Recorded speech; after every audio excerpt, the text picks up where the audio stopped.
you guys, this is Molly and Janelle from Two Moms, Two Gardens, and we are blueberry picking with our kiddos today.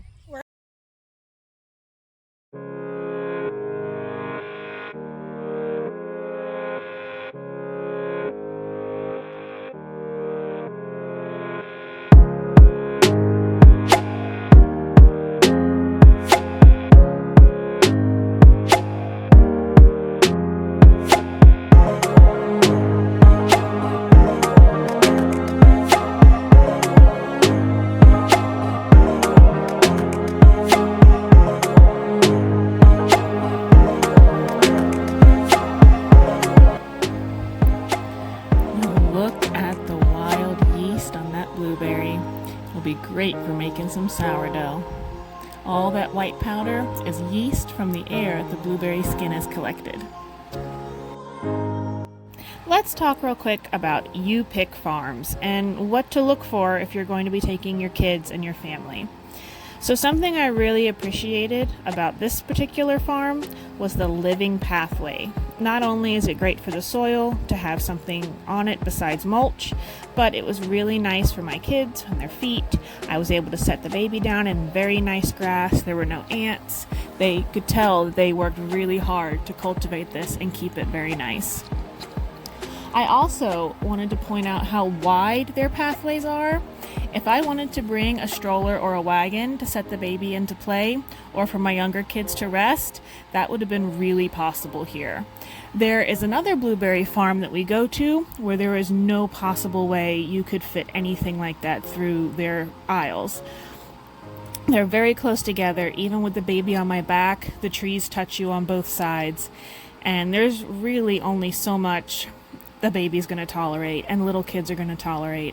And when you're hot and sticky midsummer, which is blueberry season, even in the morning it is hot and the trees are touching you and you get itchy pretty fast. So I really appreciated how this farm laid out their U-pick. Now you can see our kids are starting to get tired. Shoes are coming off, they're swinging their baskets around, the buckets are going to get put down in a few minutes. Something about U-pick. When you're going to U-pick apples, pears, peaches, that goes relatively quickly. You kind of are going for the experience. And you really can be done in less than a half hour picking a bushel or two. Where strawberries, that takes a little more time. Those are sold by the gallon and they go relatively quickly though. You're still having a good time. Blueberries. Blueberries are very, very small. They come in the height of the summer and they take a very long time to fill your bucket. We were able to get about 3 gallons and we were there for about 3.5 hours. And that was with 2 adults and 4 kids picking. And our kids picked diligently until that last half hour and they were just done. Which is fine. We kept picking, they sat in the shade, and we were able to continue to get top off our baskets, get as much as we could.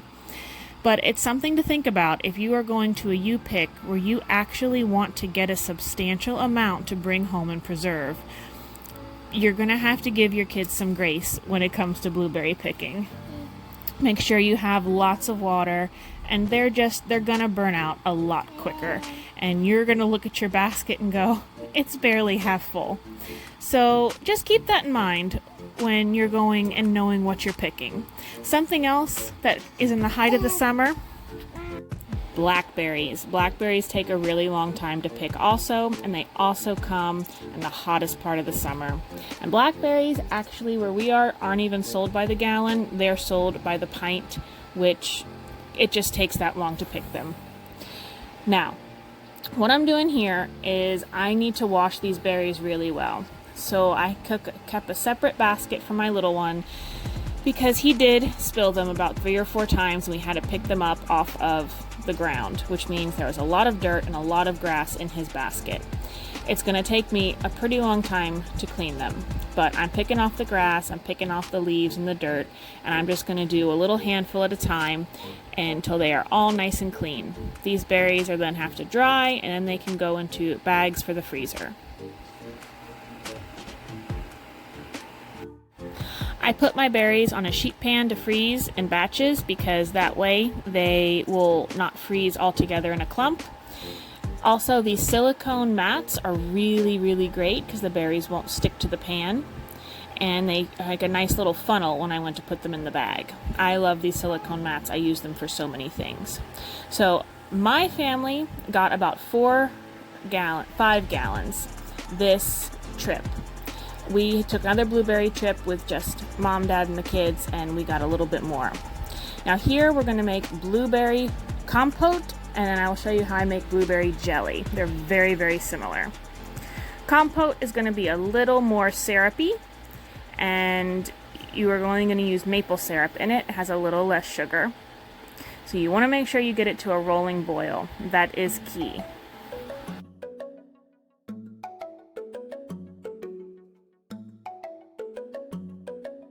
Now on to the jelly. Now I don't use any pectin or Sure-Gel or anything to set my jelly. My blueberries do just fine setting by themselves as long as I bring the temperature high enough and I get a nice rolling boil on it. So sugar, lemon juice, berries, bring it to a boil, and I'm going to simmer this for a little while.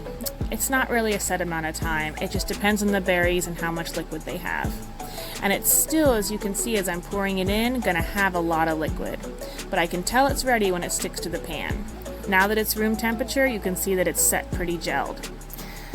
We are going to can this, and these are only going to be for special occasions. I normally will pull out the frozen ones, and I will just make the blueberry compote that way. It's really so easy. You just put it in a pan, let it simmer as you cook whatever else you're cooking. But we're going to can this because it's nice to have some convenience food. So I wipe the rims to make sure there's nothing sticky. I put new lids and rings on. You just need the rings to be finger tight, and I will show you how I can these in my electric canner. My electric canner does pressure canning and water bath canning, but we're just going to water bath these. It has enough lemon juice that it's safe.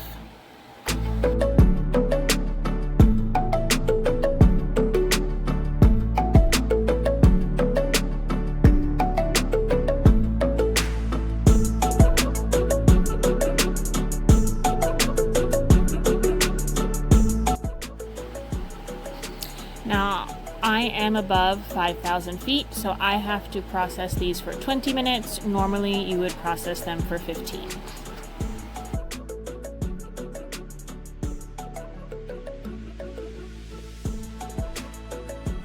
On to the blueberry muffins. Now, to keep blueberry muffins in our house, I have to triple this recipe. So keep in mind, if you follow this recipe, you won't be getting this many pans of muffins.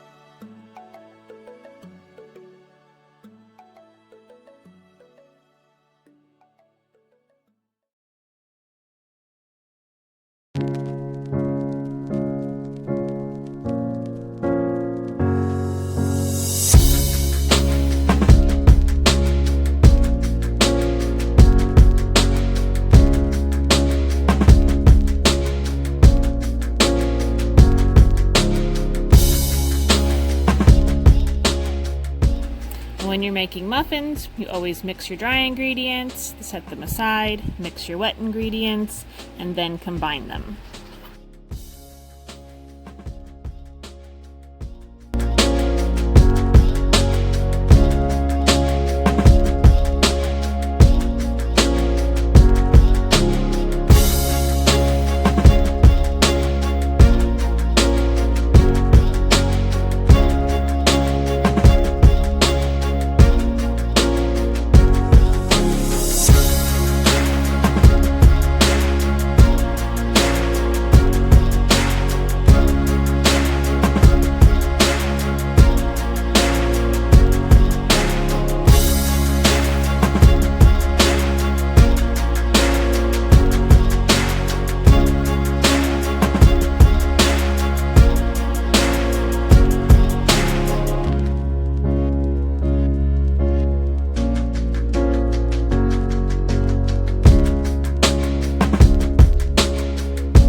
A nice little trick when you're putting fruit in your muffins, to keep them from falling to the bottom and sinking, you can just coat them in a little bit of flour, and it helps them stay right on top.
And with a satisfying pop, thank you for letting me share my passion with you. We'll see you tomorrow.